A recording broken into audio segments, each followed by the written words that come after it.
c'est moi. Oui, bonsoir, Gabriel Aumont de Radio Ville Lumière. C'est pour ça si vous avez un petit peu de temps à nous accorder pour une légère interview. Oui, pas de problème, oui. J'ai le temps. Merci. Merci beaucoup de nous accorder un petit peu de temps ce soir. On va évidemment parler du PSG, parce que vous n'êtes pas sans savoir. Pour les auditeurs qui nous écoutent, vous êtes joueur du Paris Saint-Germain aujourd'hui avec la réserve. Et déjà, je vais vous demander de vous présenter un petit peu pour nos auditeurs et peut-être ceux qui ne nous connaissent pas, comme ça, qui pourront mieux vous connaître. D'accord. Bon, moi, c'est Romain Abran. J'ai 19 ans, je suis né le 14 juin 1994. Je joue actuellement au Paris Saint-Germain en CFA et ça se passe super bien. Et je suis en fin de contrat. Et puis voilà. D'accord. Et bah tiens, justement, on va parler un petit peu du championnat de CFA. Donc vous êtes dans le groupe A, hein, si je dis pas de bêtises. Vous revenez d'une défaite le week-end dernier face à Amiens AC. Parlez-nous un petit peu de ce groupe de CFA, de ce championnat où, je rappelle pour ceux qui nous écoutent, parce qu'on est écouté majoritairement par des Franciliens, l'US Ivry est leader et bien placé pour le national. Parlez-nous un petit peu comment vous vous sentez dans ce groupe et comment est ce championnat de CFA. Bah, nous, personnellement, on se sent bien dans le championnat, même si on n'est pas assez régulier, je trouve. C'est un championnat très, très relevé, puisque les équipes elles sont très athlétiques. Après, nous, voilà, nous aussi, on a nos armes. On est jeunes, donc on a envie de bien faire aussi. Mais on trouve que c'est un bon championnat et on veut bien faire cette année. Bien faire que l'année dernière, en tout cas. Et Voilà. justement, jusqu'à présent, est-ce que vous êtes satisfait de votre parcours en championnat? Apparemment, vous disiez que c'est apparemment un peu difficile. On sait que ces derniers temps, les résultats sont compliqués, mais pour la fin de saison qui reste, quel est votre objectif aujourd'hui? Notre objectif à la base, c'est d'être dans les trois premiers. Après, nous, on n'est pas trop satisfait parce que là, à l'heure d'aujourd'hui, on est dixième. On a perdu une place hier qui est Beauvais, nous ont fait notre place de neuvième. Donc, on n'est pas très satisfait et on va essayer de se rattraper dimanche, samedi prochain contre Beauvais pour rattraper notre place et pourquoi pas grappiller des places. Et justement, bon, on avait vu, en tout cas pour ma part, j'avais eu la chance de vous voir face à Ivry, pas mal de matchs comme ça où finalement vous revenez au score et à chaque fois, derrière vous encaissez face à Amiens Nord, pareil, vous perdez un zéro. On sent que vous n'êtes pas loin d'être dans le vrai, on va dire, jusqu'à présent. Oui, c'est vrai. Mais comme je l'ai dit tout à l'heure, on est un groupe très jeune, donc il n'y a pas beaucoup d'expérience, je pense. Pour ma part, moi je suis jeune petit, des fois je manque d'expérience, c'est pour ça il y a des joueurs comme Sébastien Atlan ou Jean Maurice qui peut nous aider dans ce domaine-là. Après, c'est vrai que nous on prend beaucoup de buts, on domine toujours les matchs, mais on prend toujours des buts en fin de partie ou dans un cafouillage. L'équipe adverse, ça domine pas forcément le match, mais toujours on se prend un but, c'est ça qui est dommage. Après, il faut bosser, et puis après ça va aller. Par rapport à ça, est-ce que c'est pas difficile aussi finalement de jouer face à des équipes qui jouent beaucoup plus d'enjeux finalement? Parce que le PSGB, je rappelle, ne peut pas aller en national, hein, même en finissant premier, vous ne pourrez pas aller plus haut. Est-ce que quand vous jouez par exemple face à des Ivry ou des Amiens Nord, c'est pas finalement difficile aussi parce que c'est des clubs, comme c'est leur équipe numéro une, c'est toute la vie du club que vous avez dans vos adversaires des fois. C'est vrai que quand on joue contre des équipes comme Ivry, ils ont envie de monter en national, donc ils sont déterminés. Mais nous aussi, on est déterminés parce qu'il y a beaucoup de joueurs qui sont en fin de contrat, il y a beaucoup de joueurs qui essaient de se montrer. Donc nous aussi, on est déterminés, même si eux, on sait que même quand ils jouent, parce qu'ils jouent contre le PSG aussi. Quand on joue contre le PSG, on a toujours envie de se donner à fond. Et ça, je les comprends. Et voilà, après, nous aussi, on est déterminés, même s'ils sont déterminés, on est encore plus déterminés que des fois. Et même tout le temps. Parce qu'il y a beaucoup de joueurs, comme je vous ai dit, qui sont en fin de contrat et qui essaient de se montrer. Et justement, vous sentez que quand vous allez jouer, ne serait-ce à l'extérieur, bon par exemple comme un samedi à Beauvais, mais vous sentez qu'il y a une attente particulière chez l'adversaire? Vous sentez que vous êtes attendu du fait d'être le Paris Saint-Germain? Oui, tout le temps, tout le temps. Même si quand on aille à Beauvais, qu'on a Amiens AC, on est toujours attendu à Vimont, surtout dans la région parisienne, parce qu'on a beaucoup de derbies cette saison. On est toujours attendu, même parce que maintenant le PSG, avec les Qataris, c'est encore pire qu'avant. Les gens, quand ils sont dans le PSG, ils croient qu'il y a Ibrahimovic, ils croient qu'il y a Lucas, vous l'avez dit. Mais c'est pas leur faute aussi. Moi, il y a 3 ans de ça, quand je joue contre le PSG, quand j'étais au Racing Club de France, j'avais toujours envie de gagner. Mais c'est normal, parce que c'est les clubs de la capitale, c'est le grand club. Maintenant, PSG devient encore un plus grand club. Donc les gens, quand ils entendent Paris, ils en ont à fond, ils se préparent dans la semaine, ils sont comme des fous limite. Et ça, on peut les comprendre, on peut les comprendre. Ah, vous parlez du Racing Club de France. Est-ce que on va revenir un petit peu sur le parcours CFA. Donc vous avez passé par Racing, c'est ça? Quel est votre parcours en jeune un petit peu? On vous parle de ça. En jeune, Ouais, avant le. Avant moi le j'ai G. commencé à Juillet au CSMG. Après, Mhm. je suis allé au Racing Club de France jusqu'à plus en première année. Et puis ensuite, j'ai été au Paris Saint-Germain jusqu'à 14 en fédéraux. Après, pour des petits problèmes, je suis retourné au Racing Club de France. Et là, et voilà, et là, depuis 2011, je suis retourné au Paris Saint-Germain. D'accord, vous connaissez certainement bien aussi le Racing, hein. On va rappeler juste pour ceux qui nous écoutent, le Racing aujourd'hui qui évolue en DH, ancien club champion de France, hein, pour ressasser un petit peu le parcours, qui est un des très bons clubs de jeunes. Quart de finaliste de la Bombarde l'année dernière face au PSG, d'ailleurs. Pour le souvenir pour ceux qui nous écoutent. Et oui, donc pour parler un petit peu de ce championnat de CFA, on a beaucoup parlé d'un match qui était à Amiens Nord contre Amiens AC contre le PSGB, car si vous êtes, je sais pas, est-ce que vous faisiez partie de ce match-là? Non, non, non, moi j'étais blessé. Ah, c'est bien dommage, vous avez dû avoir l'écho de savoir l'ambiance qu'il y avait. Après le match, avant le match. Pendant le match, avec les supporters parisiens qui étaient là à 200, je le rappelle pour. Ah, à l'aller, au match aller. Oui, exact, ouais. Au match aller, oui, ah oui, c'était assez spécial, même si on avait l'habitude. L'année dernière, les Ultras venaient nous voir jouer en Normandie-là, ils venaient nous supporter. Et là, ils sont venus encore plus nombreux contre Amiens AC cette saison. C'était vraiment cool. Moi, j'ai vraiment bien apprécié ce moment-là. Et voilà, je leur passe un gros bonjour et un merci pour tout ce qu'ils font pour le club. Et, euh, justement, est-ce que vous y attendez à cet événement-là, au match aller à Amiens? Oui, le coach nous avait parlé de ça, il nous avait dit qu'il y allait y avoir des supporters qui allaient venir. Et moi, j'ai cru que c'était aller un quart qui allait venir. Et là, ils sont venus à 3, 4 quarts. Ils ont vraiment fait un gros boucan là-bas. Et franchement, c'était kiffant, c'était kiffant. On a tous kiffé ce moment-là. Et voilà. Moi, j'ai bien aimé en tout cas. Et ça vous a aidé un petit peu à. Est-ce que ça Oui, vous a ça un aide petit peu toujours. Ça aide toujours quand mis même, les des ailes, on supporters va qui dire, viennent sur le terrain nous pour le rejoindre, ça match? aide toujours. Avec les chants, quand ils chantent, tout ça, ils nous encouragent. Et surtout à l'extérieur. Parce qu'à l'extérieur, quand on va, on est souvent sifflé, on se fait souvent insulté. Et là, c'était nos supporters qui nous encourageaient. C'est comme si on était à la maison. Donc ça nous a beaucoup aidé, même si on a fait match nul, parce que on était à 10. Et avec les supporters qui chantaient, ça nous a transcendé. Et on a réussi à obtenir le point, le match nul. Ouais, évidemment, ça a beaucoup fait parler, évidemment, hein, sur les réseaux sociaux, ce passage-là. 250 supporters à l'extérieur en CFA, c'est pas tous les clubs qui ont ça. Ça, Ouais, c'est vrai. on est sûr de ça. Bon, bah, pour le championnat, vous allez donc à Beauvais ce week-end. Dans les matchs et dans les derbies, il y aura encore Villemont à recevoir, Mantes-la-Jolie, c'est vrai. Et justement, on vous en parlait de cette notion de derby. Vous jouez beaucoup de derby dans la saison parce que vous êtes en CFA. Et est-ce que dans les autres clubs franciliens, vous ressentez vraiment une sorte de rivalité ou finalement c'est plutôt le club qu'on aime et qu'on a envie de taper quand vous allez jouer là-bas? Oui, il y a une grosse rivalité, c'est vrai. Après, comme je l'ai dit tout à l'heure, comme on est Paris Saint-Germain et tout le monde veut nous battre. Mais voilà. Après, à part ça, moi, je sens rien. Ouais, parce que je pense que ça doit arriver dans tous les clubs, que ce soit de Reims ou Villemont, il y a certainement des supporters du PSG qui jouent là-bas. C'est Ouais. franco-parisien et ça doit évidemment faire partie du jeu. On va un petit peu parler aussi de l'équipe A, hein, parce que finalement vous en êtes pas si loin, on sait jamais. Hein. 7-8 blessés, vous jouez en Ligue des Champions, ça peut arriver, vous avez le droit d'y croire, je vous le souhaite. C'est ça.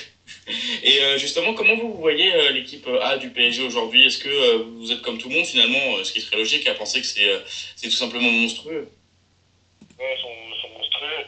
Quand on voit maintenant les joueurs qu'il y a, comme Zlatan Ibrahimovic, Ezekiel Lavezzi, Thiago Silva, Blaise Matuidi, Grégory Van der Leyen, Lucas, vraiment, ils dominent le championnat français. Et tous les clubs l'avouent. Maintenant, Paris Saint-Germain, à l'heure actuelle, c'est le plus grand club français. Et le club, il va encore plus grandir dans les années à venir. Je pense, ils sont dans les 8 meilleurs clubs d'Europe. Maintenant, ils sont qualifiés en quart de finale des champions. C'est très bon pour le club. Moi, je suis très content parce que c'est le club de mon cœur. Et quand je vois ça, je suis très heureux. Ouais. Évidemment, est-ce que vous avez l'occasion d'aller au Parc des Princes des fois ou pas? C'est tout j'y vais souvent. Et ils donnent vraiment du beau spectacle. C'est très beau à voir. Et vous en servez des fois sur le terrain? Est-ce que quand vous êtes sur le terrain, vous pensez justement à l'équipe 1, aux joueurs qui sont au-dessus de vous pour essayer de progresser? Oui, c'est vrai, on pense toujours à même gratter quelques entraînements ou voir quelques matchs. On en pense tout le temps. C'est pour ça qu'il faut se donner à fond quand on est sur le terrain, nous, pour se revoir pour le staff de l'équipe 1, même pour notre coach pour qu'il puisse parler de nous à Laurent Blanc. Donc voilà, il faut toujours se donner à fond pour essayer de gratter quelques entraînements ou quelques matchs. Mais rien n'est impossible. Et justement, est-ce que vous avez l'occasion des fois au camp des loges de pouvoir leur parler ou côtoyer certains joueurs professionnels? Oui. Bah, en fait, quand il y a des trêves internationales, quand les Ibrahimovic, Lucas, ils partent en sélection, et bien, ils appellent quelques jeunes pour aller s'entraîner avec eux. Et on a la chance de pouvoir leur parler, s'entraîner avec eux, discuter, manger avec eux. Et c'est une bonne expérience. Pour ma part, je me suis entraîné 5 fois avec les pros. Et c'était vraiment une belle expérience. Vraiment une belle expérience. Parce qu'il y a des grands joueurs et c'est vraiment cool. Vous avez été bien accueillis par les professionnels? Oui, nickel, rien à dire. Ils sont super sympas, ils sont très gentils. Ils nous ont bien accueillis, ils nous ont montré les installations qu'il y avait là-bas. Même sur le terrain, ils sont super sympas. Franchement, rien à dire. Ça donnerait carrément envie d'aller jouer avec l'équipe 1. Ouais, c'est vrai. Quand on s'entraîne avec eux, on a toujours ce petit truc au coin de la tête pour pouvoir espérer avoir un peu de temps de jeu avec les pros. Mais voilà, on sait que c'est dur, c'est pour ça qu'il faut se donner à fond quand on va là-bas. Et puis voilà. Mais vous avez aussi l'occasion de parler un peu, parce que je pense que vous êtes certainement été proche des joueurs français. Je pense que quand Mamadou Sakho était là, il y a aussi un petit lien qui se crée avec les joueurs français, ou vous arrivez aussi avec les joueurs étrangers qui ne sont pas francophones à établir une sorte d'amitié, de lien? Oui, ben moi, pour ma part, j'aimais bien parler avec Grégory Van der Riel, parce que c'est un mec super cool. Il parle pas très bien français, mais franchement, moi, je l'ai bien apprécié, puisqu'il est super simple. J'ai beaucoup parlé avec Zouma Kamara aussi. Il y a Jérémy Ménez aussi qui est super sympa, Christophe Jallet, super sympa. Après, les Zlatan, tout ça, j'ai pas eu l'occasion de leur parler, mais les autres, sinon, ouais, ils sont tous sympas, hein, franchement. Mais franchement, j'ai plus parlé à Grégory Van der Riel. Hmm. Pour ma part. Et, et justement, à force de les côtoyer, tout ça, quel est le joueur qui vous impressionne le plus aujourd'hui au Paris Saint-Germain? Ben, ce qui m'impressionne le plus pour moi maintenant, c'est Blaise Matuidi. Hmm. Parce que quand il y a 4 ans de ça, il était à Saint-Etienne, on ne le voyait pas trop. Et là, maintenant qu'il arrive au PSG, là, il est monstrueux. Il est monstrueux. Il a un volume de jeu extraordinaire. Dans tous les sens, on dirait qu'il n'est jamais fatigué. Pour moi, c'est le joueur qui m'impressionne le plus au Paris Saint-Germain d'aujourd'hui. Et par rapport à la suite de la saison aujourd'hui du PSG, vous les voyez champions ou vous pensez que Monaco a ne serait-ce qu'une petite chance de revenir? Non, Monaco n'a aucune chance. Paris, c'est une machine à gagner. Monaco n'a aucune chance. Quand on voit l'équipe du Paris Saint-Germain et l'équipe de Monaco, il n'y a rien à voir. Il n'y a rien à voir, même si Monaco ont des grands joueurs. Le Paris Saint-Germain, déjà, ils ont des automatismes, alors que Monaco, ils en ont moins que le Paris Saint-Germain. Même si c'est un peu normal, parce que le club, ils ont ils sont tout jeunes hein, avec leur nouveau propriétaire. Mais Paris va gagner le championnat pour moi. Je suis à 100%. Et est-ce que le PSG peut gagner la Ligue des Champions cette année aussi? Oui, ils ont toutes leurs chances, ils ont toutes leurs chances. Hein. Comme on n'a rien à envier au Bayern de Munich ou aussi Barcelone au Real de Madrid, on n'a rien à leur envier. Paris Saint-Germain, moi je pense qu'ils peuvent gagner cette Ligue des Champions parce qu'ils créent un beau jeu. En plus de gagner, ils créent de beaux jeux, du spectacle. Donc ils ont toutes leurs chances. Et pour demain, donc je rappelle, hein, il y a le tirage au sort de la Ligue des Champions demain. Et vous avez une petite préférence comme club? Est-ce que le tirage Dortmund ou plutôt Real Madrid? Qu'est-ce que vous aimeriez voir comme équipe contre le PSG? Ouais, j'aimerais bien voir contre Dortmund. Ce serait mieux pour nous pour les demi-finales. Même si on sait que Dortmund c'est une grosse équipe allemande, voire d'Europe, parce que maintenant ça arrive en Ligue des Champions, en finale de Ligue des Champions. Mais bon, là en ce moment ils sont pas très bien, donc il y a quelque chose à faire si on joue contre eux. Et même si on joue contre le FC Barcelone ou le Real de Madrid, on a toutes nos chances. Franchement, moi je panique pas pour l'effectif A. Ouais, évidemment, hein, on rappelle le PSG éliminé la saison dernière face au FC Barcelone. Et ça va en venir, donc on parlait cette année. Est-ce que vous trouvez justement que le PSG est plus fort que celui de l'année dernière? Oui, largement, largement. Déjà, il y a plus d'automatisme. Ils sont beaucoup plus forts. Ils ont renforcé leur équipe avec Ezekiel Lavezzi et Yohan Cabaye. Lucas Digne aussi, qui est arrivé, qui est jeune aussi. Marquinhos. Non, moi je trouve que le Paris Saint-Germain a créé un meilleur jeu que l'année dernière. Même si l'année dernière c'était vraiment très très très fort. Et là, cette année, c'est vraiment impressionnant à voir. Je trouve qu'ils sont beaucoup plus forts que l'année dernière.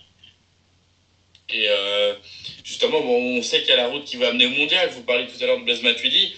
Est-ce que le fait d'avoir des joueurs comme Matuidi vous est plus impressionnant? Est-ce que vous pensez justement que ça peut amener déjà l'équipe de France à avoir une belle chance au mondial ou est-ce que l'équipe de France va rester cantonnée au même résultat que les saisons précédentes ou les Coupes du Monde précédentes?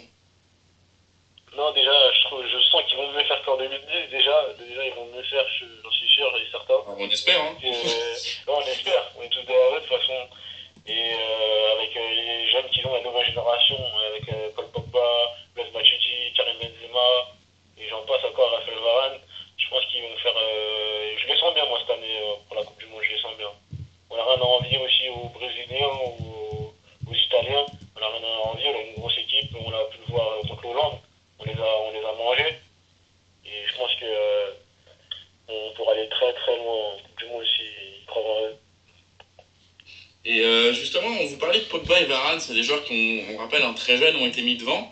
Est-ce que, est-ce que vous pensez que c'est quelque chose de plus compliqué quand on est jeune et tout de suite amené à jouer au très haut niveau? Je rappelle que Pogba est passé de Manchester à la Juve, que Varane a été très rapidement mis sur le devant de la scène au Real. Est-ce que c'est quelque chose qui vous impressionne peut-être aussi, savoir que si jeunes comme vous, ils arrivent déjà à maîtriser le tout sur des grands championnats? Oui, mais vous savez, déjà, je pense que eux, quand ils étaient déjà dans le centre de formation, ils étaient déjà dans le groupe pro, donc ils avaient déjà l'habitude de jouer des gros matchs. Donc moi, quand je les vois à la Juventus pour Pogba et au Real de Madrid pour Varane, moi, franchement, ça m'étonne même pas. Parce qu'ils dégagent une sérénité incroyable, ces deux joueurs. Donc moi, ça m'étonne pas. Si demain, je vois un partenaire à moi aller au Barcelone, ouais, c'est Barcelone ou à l'Inter ou je sais pas où, jouer, ça va même pas m'étonner. Parce que maintenant, le football, depuis tout petit, il faut se mettre dans sa tête que voilà, quoi. Qu'on est déterminé, c'est ça qu'on veut. Donc si on est dans un grand club demain, alors voilà, c'est-à-dire qu'on l'a mérité et qu'on a tout arraché sur le terrain et que voilà. Justement, vous nous parlez de ces joueurs autour de vous qui déchirent, qui sont assez exceptionnels. Est-ce que vous en voyez un aujourd'hui dans votre groupe de CFA qui puisse vraiment percer dans les années à venir? L'avenir, en fait, dans mon effectif, au CFA, il y a trop, trop, trop de talent, en fait. Donc, je sais pas qui pourrait aller dans le plus haut niveau. Pour moi, tout le monde peut aller au plus haut niveau dans cette équipe. Il en vaut mieux trop que pas assez. À l'heure actuelle, il y a tellement de talent que je vous dis que si demain je vois, par exemple, un Pierre Bourdin ou un Romuald Lacazette jouer dans un grand club, je vais même pas être étonné. Il y a vraiment beaucoup, beaucoup de talent dans cette équipe. Même il y a des 96 déjà qui s'entraînent déjà avec nous, comme Rolly. Donc voilà, moi ça. Je pense que tout le monde peut aller au haut niveau demain. En tout cas, ce qu'on leur souhaite. Vous avez eu l'occasion de côtoyer, je pense aussi, les dernières années, des jeunes qui viennent de là. Je pense à Erwin Oganda ou à Kingsley Coman. Parlez-nous un petit peu de ces joueurs qui aujourd'hui arrivent à s'intégrer au groupe pro. Je pense qu'Oganda, par exemple, est un qui a prolongé récemment, ce qui n'est pas tout à fait encore le Kingsley Coman. Parlez-nous un petit peu aussi de ces joueurs-là qui finalement ont passé ce palier que vous attendez tous, en tout cas en CFA. Oui, l'an passé, c'est pour ma part, Erwin, je joue avec lui depuis que j'ai 13 ans et Kingsley, depuis tout petit aussi, je le connais. Depuis même les catégories plus basses, il était toujours au-dessus. Maintenant, quand je les vois à ce niveau-là, avec les bras, tout ça, ça m'étonne même pas, puisque ils ont vraiment été au-dessus, même depuis tout jeune, comme je l'ai dit tout à l'heure. Nous, on attend tout ça de part en CFA, on attend juste tous d'être comme eux. Après, ils ont la chance, il faut qu'ils les arrachent tout, mais nous, on est tous derrière eux. Et voilà, moi, je suis très content pour eux, parce qu'ils le méritent. Et vous pensez que quelqu'un, par exemple, comme Erwin Uganda peut vraiment s'imposer dans le groupe du Paris Saint-Germain dans les saisons à venir? Oui, oui, oui, il peut s'imposer, Erwin. Moi, j'ai confiance en lui. Il sait vraiment, vraiment tout faire, ce mec-là. Il sait vraiment tout faire. Il tire bien les coups francs, il est technique, il est rapide, il a droit devant les cages. peut jouer à n'importe quel poste. Franchement, moi, Irving, je pense qu'il peut s'imposer dans le groupe du Paris Saint-Germain plus tard dans les années à venir. C'est vraiment un espoir du football français, ce Mogenba. Donc moi, je suis confiant pour lui pour les années à venir. D'ailleurs, s'il a prolongé, c'est pas pour rien. C'est que le club lui fait confiance. Et Erwin Oganda, lui qui vous parliez, vous ancien du Racing, lui qui est ancien du Paris FC. On voit que chaque club amateur francilien amène sa part au Paris Saint-Germain dans cet exemple-là. Et bah sur ce, je vais vous remercier énormément de nous avoir accordé un petit peu de temps ce soir pour nous et vous souhaiter que du bon pour la suite. Et qui sait, vous retrouverez pourquoi pas déjà dans le groupe pro, on sait d'ici peu. On sait jamais si Laurent, quand tu nous écoutes, ou Jean-Louis Gasset. Ok. Voilà, c'est tout ce qu'on va vous souhaiter et que du bon pour la suite. Et je vais juste rappeler pour ceux qui nous écoutent que, parce qu'on parlait de foot amateur aussi et des jeunes, le Paris FC recevra Auxerre Gambardella. C'est le dernier club francilien qui reste pour nous en région parisienne. Voilà, sur ce, bonne soirée à vous et puis bonne continuation pour la suite et que du bon. Merci à vous aussi.